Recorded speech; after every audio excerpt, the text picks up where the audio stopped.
Thank you. Oh my goodness. Well, if it ever were a secret,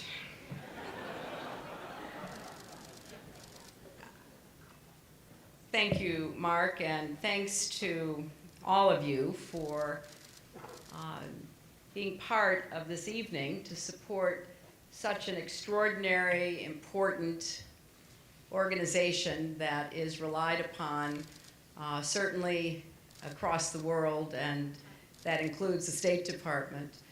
I want to thank Mark and Frank Giustra. I want to thank Louise for her leadership, and everyone on the board, the chairman and old friend, Tom Pickering.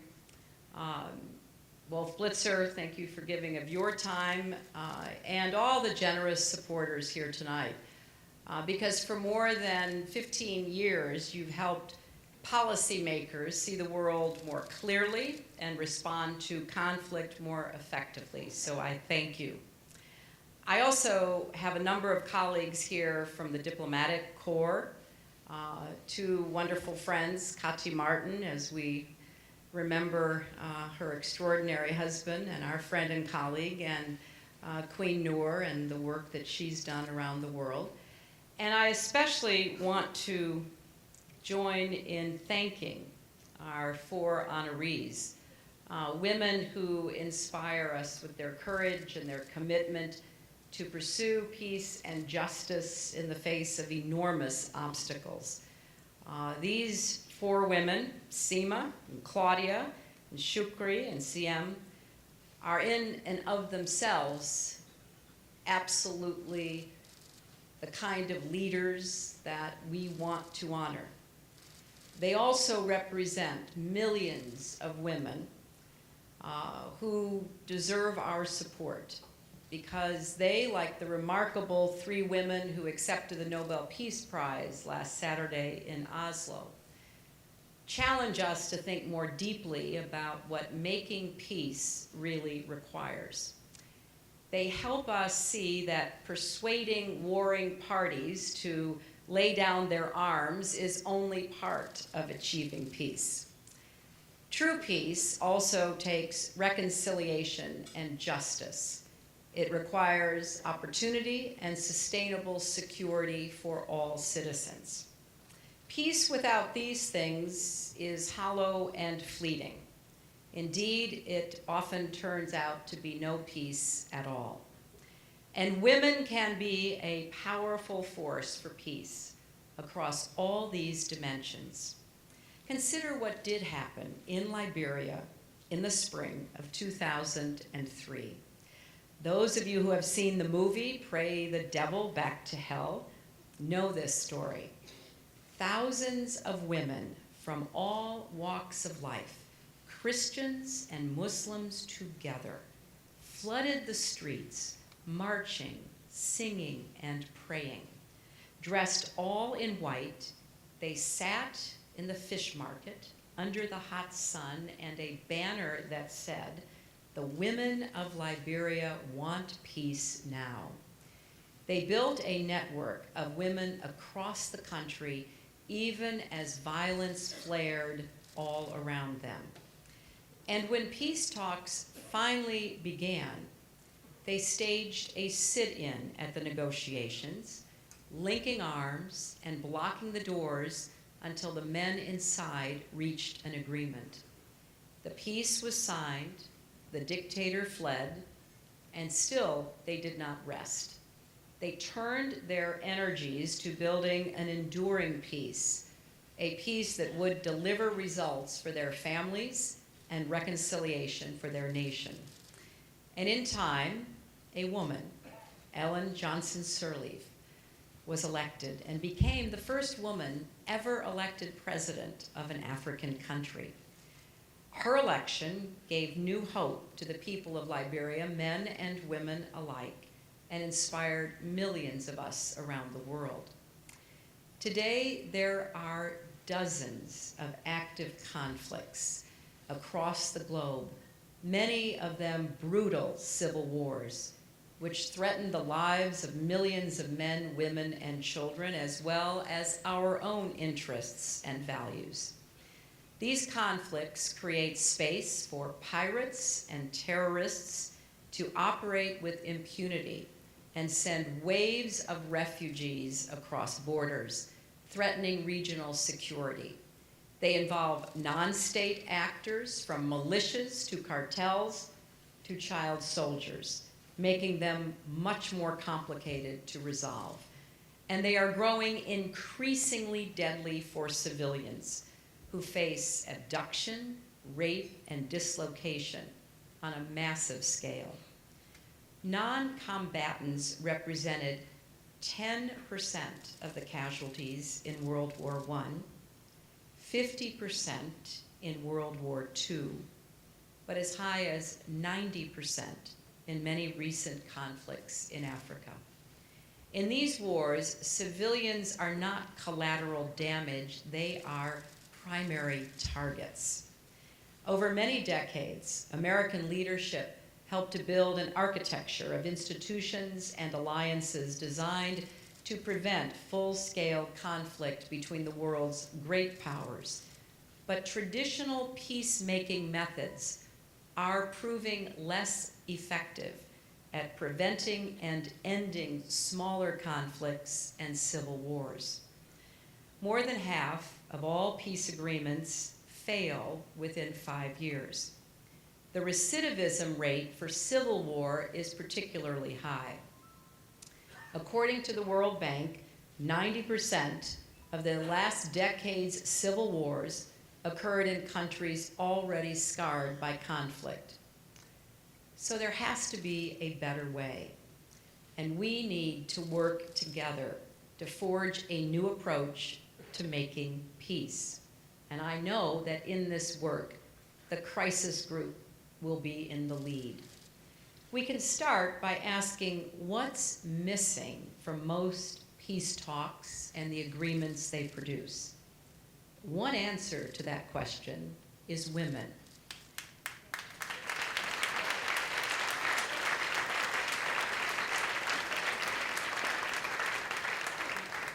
You know, in the past 20 years, hundreds of peace treaties have been signed. But a sampling of those treaties shows that less than 8% of negotiators were women. Now, there is a clear moral argument, after all. Women do represent half of humanity, and we have a fundamental right to participate in the decisions that shape our lives. But the moral argument has so far failed to change behavior on the front lines where it matters most. So we need to move the discussion off the margins and into the center of the global debate.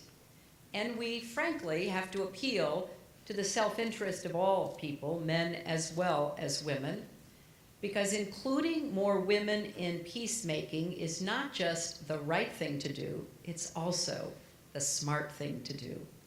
This is about our own national security and the security of people everywhere. Tonight, I want briefly to examine the growing body of evidence that shows how women contribute to making and keeping peace, and that those contributions lead to better outcomes for entire societies. Now, this is not a men are from Mars and women are from Venus argument. Most men are not warmongers, and all over the world there are talented, courageous men, many in this room, pursuing peace with integrity and skill. I happen to be married to one of them.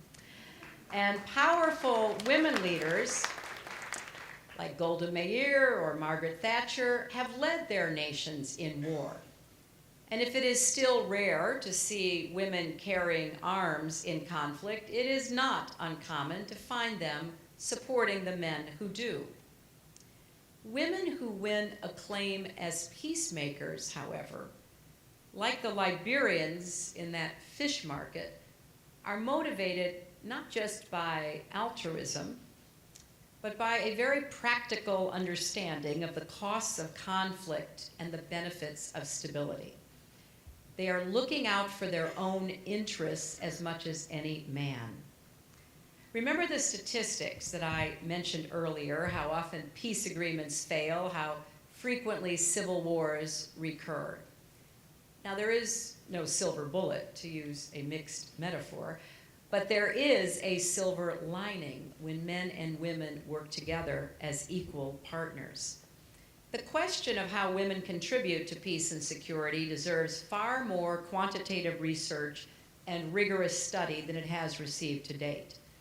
But long experience suggests at least 4 mutually reinforcing ways in which women influence peace processes both inside and outside the negotiating room. The first, according to research conducted by the International Crisis Group in Sudan, Congo, Uganda, and by observers in other conflicts, is that women who participate in peace talks often raise issues like human rights, citizen security, justice, employment, healthcare, which may otherwise be ignored. Some of these concerns, especially stopping mass rapes, are too often thought of as, quote, women's issues, but that is wrong. Addressing these issues helps entire societies reconcile, rebuild, and achieve a just and lasting peace. It's true that forcing negotiators to grapple with hard questions might delay an agreement in some cases, but it can ultimately create a stronger peace that has broader popular support. In Northern Ireland, for example, women activists secured commitments in the 1998 Good Friday Agreement to involve young people and victims of violence in reconciliation, to accelerate the release and the reintegration of political prisoners, and to ensure an integrated education system and mixed housing. That made the agreement more relevant to people's day-to-day lives and the peace more durable. Why do women raise these issues? Well, I don't think it's about being the softer sex. It's about knowing what's actually happening where people live and work and understanding what average citizens are concerned about. In many conflict areas, while women are denied access to traditional power structures like ministries or militaries, they do create extensive community networks. And this is especially true in sprawling refugee camps like the one I visited in the Eastern Congo 2 years ago, where there are far more women than men. These networks serve as a kind of grassroots intelligence gathering organization.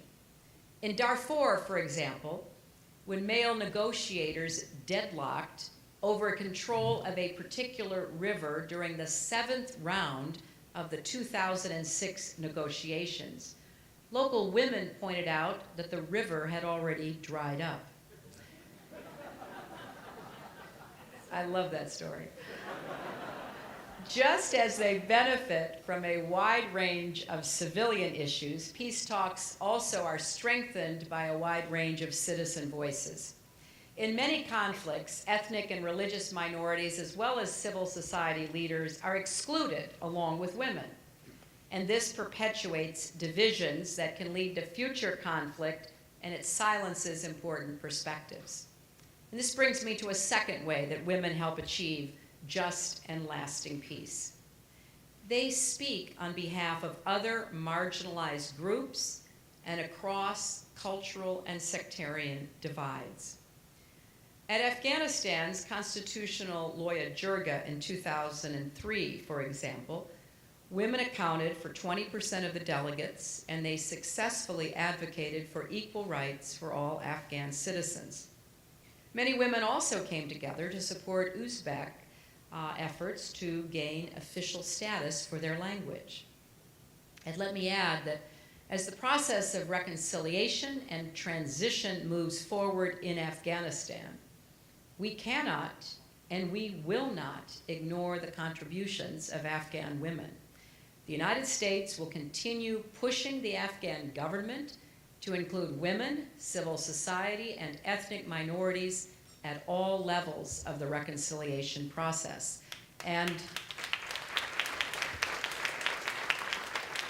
we will not waver in our requirement that in order to rejoin Afghanistan's political life, insurgents must not only reduce al-Qaeda and violence, they must also pledge to respect the laws and constitution of Afghanistan, including the rights of women. That means allowing women and girls to go to school, participate in government and business, and live and work free from violence. From the first days after the fall of the Taliban in 2001, I argued that an Afghanistan where women's rights are respected is much less likely to harbor terrorists in the future, because a society that values all its members, including women, is also likely to put a higher premium on life, opportunity, and freedom. Well, that is just as true today. In Afghanistan and elsewhere, including women at the peace table, helps give a voice to everyone that conflict and culture relegate to the sidelines. You don't need to have played a role on the battlefield to have a stake in a peaceful future. Related to that, they can often be facilitators or honest brokers and produce results. Most participants in peace talks are the combatants in a conflict. After all, they are the ones who ultimately have to agree to stop fighting. But they need help from credible mediators, people who don't have blood on their hands and who can build consensus.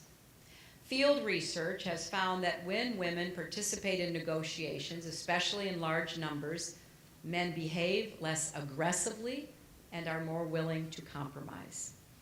As one former finance minister in Somalia said, women have influence because they are not direct parties to the conflict and marry across clans so they can serve as a bridge between rival clans. When men are not willing to negotiate, more often the women will pressure the men toward peace. The Ugandan mediator, Betty Bagambi, has described how government and rebel negotiators accorded her the special status of mother. This, she said, and I quote, enabled me to assume an almost parental tone of authority with them, one which was both reprimanding and hard-lined, and yet not perceived as threatening. As a result, I could be bold in what I said, which proved very strategically useful. At the same time, women activists play critical roles inside the talks. They also mobilize outside pressure to encourage progress. And that is the fourth contribution. Of course, mass movements include both men and women, but when large numbers of women turn out, especially in places where cultural taboos discourage their participation, it is particularly noteworthy. The success of the Liberian women is perhaps the most familiar example, but it is hardly the only one. In Cote d'Ivoire this past year, hundreds of women marched arm in arm to protest a stolen election. Security forces fired into the crowd, and at least 6 women were killed. But the protesters returned to the streets with signs that said, "Don't shoot us, we give life." And they kept right on marching. They galvanized outrage at home and around the world, and today there is democracy once more in Cote d'Ivoire. In Colombia, women's groups played an important role in pressing the government and the FARC rebels to enter peace negotiations in 1999. Then, after the collapse of the talks in 2002, Colombian women participated in a mass movement that acted as a national conscience, reminding both sides of the human costs of war. When Somali peace talks began in 2000, the male leaders of the country's 5 feuding clans largely excluded women. Calling themselves the 6th clan, Somali women marched to the site of negotiations and insisted on full participation. The men eventually backed down and the women took their place at the table. Did they achieve lasting peace in Somalia? No.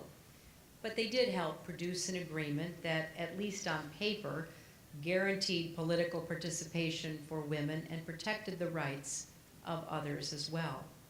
They continue to work toward the day when those human rights become a human reality for everyone in Somalia. These are 4 ways that I've described in which women contribute to peace processes. But what about after an agreement is signed? What about keeping the peace and ensuring lasting security and stability? We've already discussed how addressing the issues that women raise in peace talks, like reconciliation and reconstruction, helps societies get back on their feet. Experience also shows that women activists are well positioned to extend peace from formal signing ceremonies down to the neighborhoods and villages where people actually live. After the 1994 genocide in Rwanda, women from every ethnic group and political party began working together to help rebuild the country. The wives of perpetrators side by side with the widows of victims. They provided trauma counseling, created programs for housing, healthcare, employment, and education. They also helped former fighters transition to civilian life. And when extremists began carrying out new attacks, their own wives and mothers threatened to turn them in, helping the violence to wane. As societies move forward and put conflicts behind them, women's economic and political participation has ripple effects that benefit everyone. In a speech in San Francisco this September, I explained how women's participation in the economy leads to greater prosperity for all. In a post-conflict society, economic growth is crucial. People need to see that peace is more profitable than war. Former soldiers need jobs so they aren't tempted to return to violence. New governments need to deliver results that matter to people's lives, or they will lose credibility and instability will return. And multiple studies have shown that women spend more of their personal income on food, healthcare, home improvement, and schooling for themselves and their children than men. Research also shows that when women participate in local governments, they push their communities to invest in similar priorities. In fact, one study in India found that villages led by women have more drinking water and child immunizations, a lower gender gap in school attendance, and less bribery. So when it comes to building a more prosperous economy, identifying new leaders to expand the circle of freedom and democracy, or forging the bonds of a lasting peace in strife-torn lands, please remember this. Women are the largest untapped reservoir of talent in the world. Whether they are homemakers, breadwinners, or lawmakers, women have so much more to contribute. They're waiting for the opportunity to do so. These lessons are particularly relevant as countries across the Middle East and North Africa begin building their new democracies. Across the region, women are organizing, advocating, speaking up for themselves and for their fellow citizens. They are facing some obstacles and even some threats to their new rights. At a conference organized by women activists in Tripoli last month, the leaders of the transition acknowledged that Libyan women had played a vital role in the revolution and promised they would be full and equal participants in a new Libya. Well, so far, out of 30 new government ministers, 2 are women. And in Yemen, where violence has raged for months, women like Tawakkul Karman, the Nobel Prize winner, who were literally on the front lines of the movement for democratic change, is waiting to be sure that their engagement and empowerment will be respected and nurtured. They are in such a good position to bridge political divides and help hold the country together and focus attention on Yemen's critical development needs, but only if they have full and equal access to the political process. The same is true in Syria, where the Assad regime's violent crackdown targeting men, women, and children continues. When I met with Syrian opposition leaders last week in Geneva, they told me how hard they're working to unify the country's diverse religious and ethnic groups and overcome Assad's divide and conquer strategy. Women will be crucial to resisting the efforts to tear communities apart. Now, thankfully, neither Egypt nor Tunisia saw violence on this scale, but even in these transitions, women are finding challenges. In Egypt, women have been largely excluded from the transition process and even harassed on the street.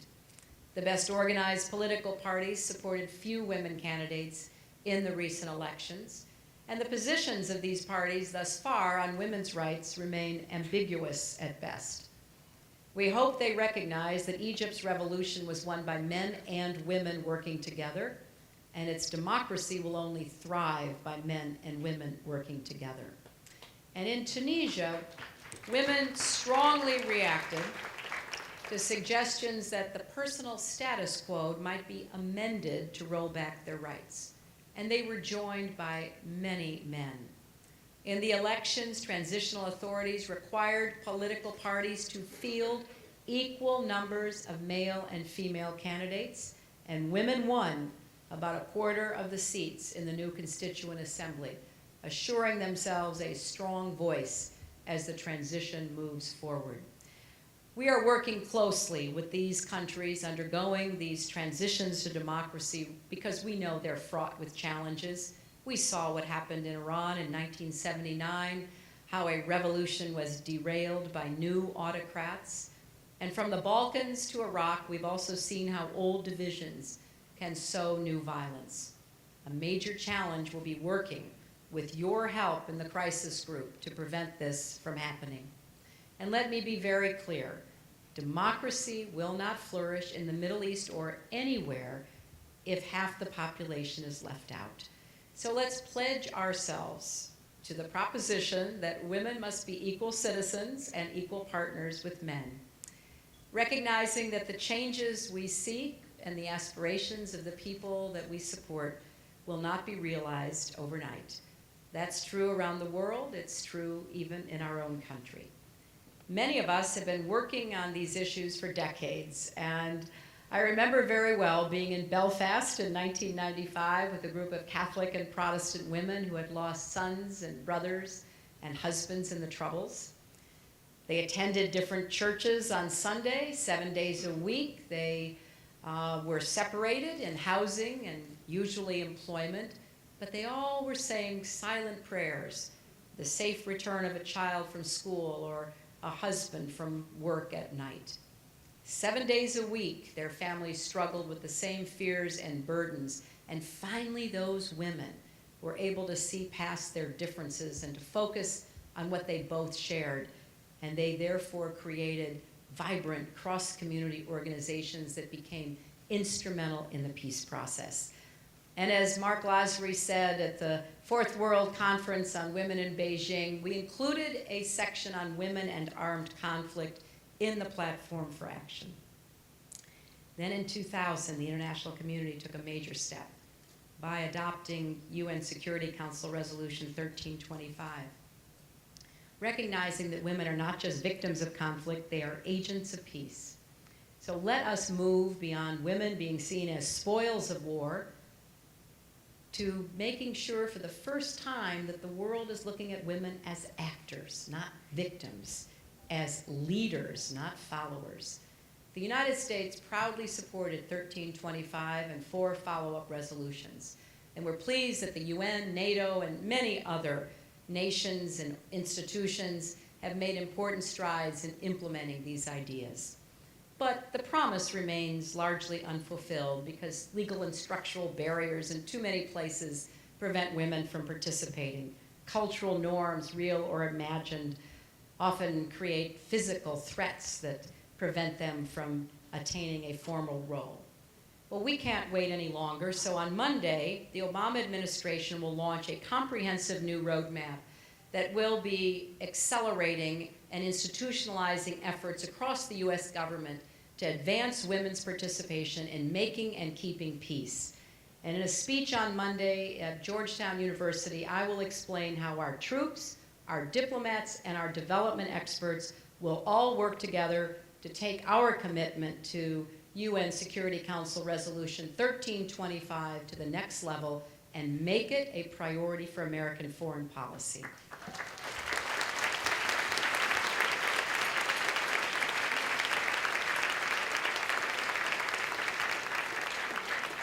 So finally, let me close where I began, with Liberia. After the protests and the peace talks, after Liberians finally went to the polls and elected Ellen Johnson Sirleaf, she stood before her nation to deliver the inaugural address. In it, she spoke directly to the women of Liberia and to their sisters across Africa and around the world. Until a few decades ago, she said, Liberian women endured the injustice of being treated as second-class citizens. During the years of our civil war, they bore the brunt of inhumanity and terror. They were conscripted into war, gang-raped at will, forced into domestic slavery. It is the women who labored and advocated for peace throughout the region.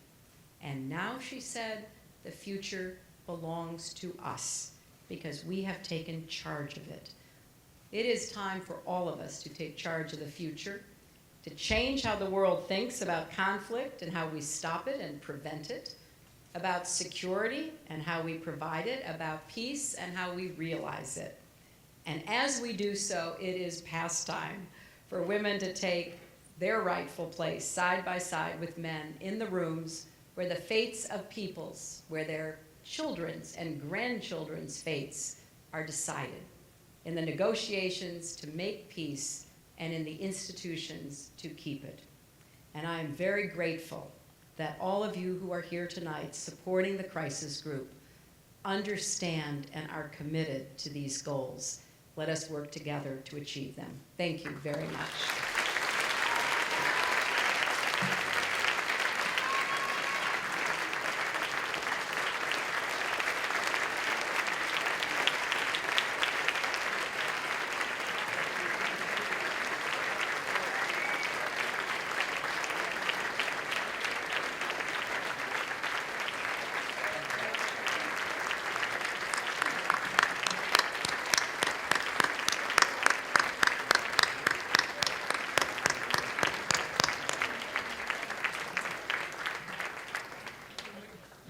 That was a pretty amazing speech, ladies and gentlemen. One more time, the Secretary of State, Hillary Clinton.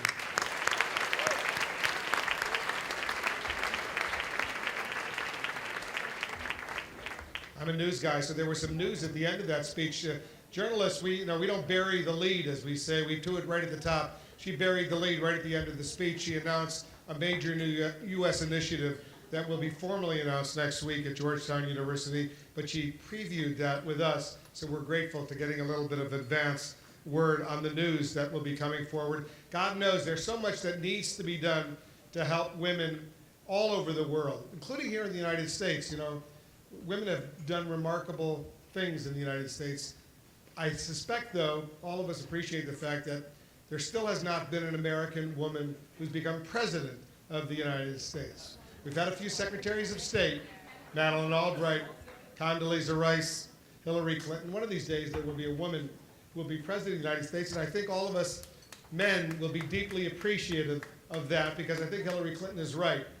If the world were ruled by women, it would be a lot better, as we all of us know.